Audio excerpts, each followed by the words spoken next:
Even before we started hearing about diversity and inclusion issues getting attacked, there was an underlying problem with diversity and inclusion issues. And it's been a slow seething process.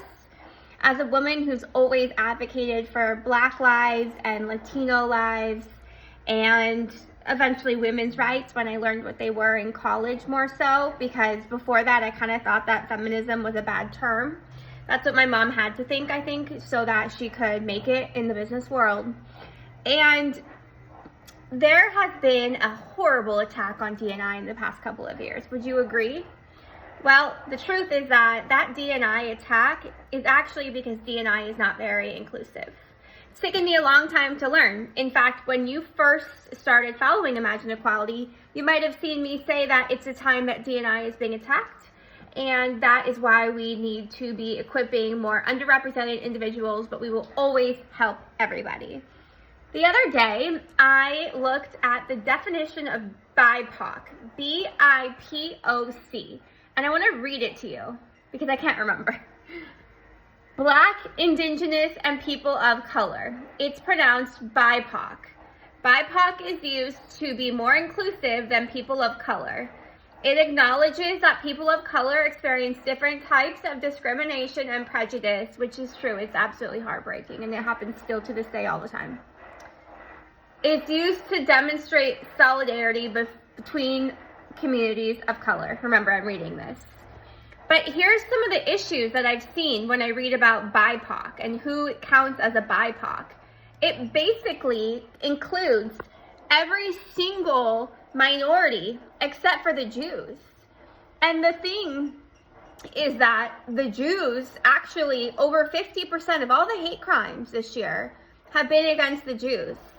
According to the Anti-Defamation League, in 2016, 2017, the numbers for the Jews just continued to skyrocket, and they haven't gone down. They've only gotten worse, to the point that now the Jews are the victim of all the hate crimes, it feels like, even though it's just over 50%.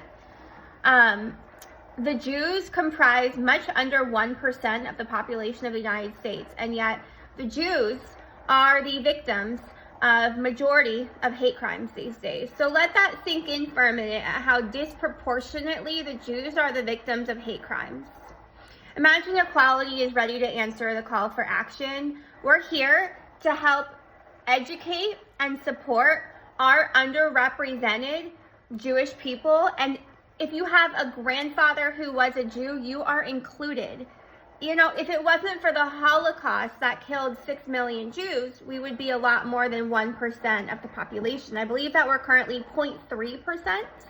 But I don't get lost in the weeds. I never lose the forest for the trees. And I don't want anybody to ever lose the forest for the trees. The bottom line is that the percentage of Jews that have been the victim of hate crimes is astronomical, and the growth rate to which they're happening is really hard to wrap your head around. And so what I want Imagine Equality to help educate on those who need it. They need the support, they need the education. We're not going to isolate white guys, right, because they've had all the privileges in the past. No, we're not going to do that, because we need you as our allies. And frankly, I understand some of it, right? Like, your way of life is, sometimes you feel like it's getting threatened, and we need to work together in a way that's going to make change for all of us, because we all depend on each other to make our gorgeous country of America thrive. And so I'm really excited for the future for all of us. Today is actually the day of Dr. Martin Luther King Remembrance. It's also the inauguration of Donald Trump.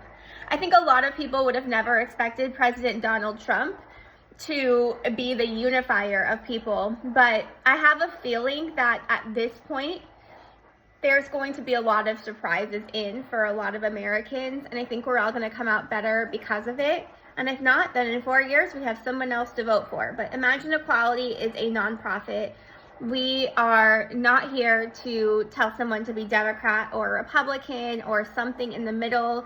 We are completely focused on our issue, but we need to understand the political landscape and be able to respond appropriately. And so I think today's a real milestone, and I look forward to the issues on the Jewish rights to safety and freedom, because they're the ones that are most in need at this particular moment, based upon the fact that over 50% of all the hate crimes are against the Jews, even though we're way under 1% of the population. And I think most people would agree with me. And also the Jews, they need some resources sometimes on how to handle it. And we're going to dive into all these complicated issues into the future. And I just thank you so much for coming on this journey with me as we truly redefine and imagine equality.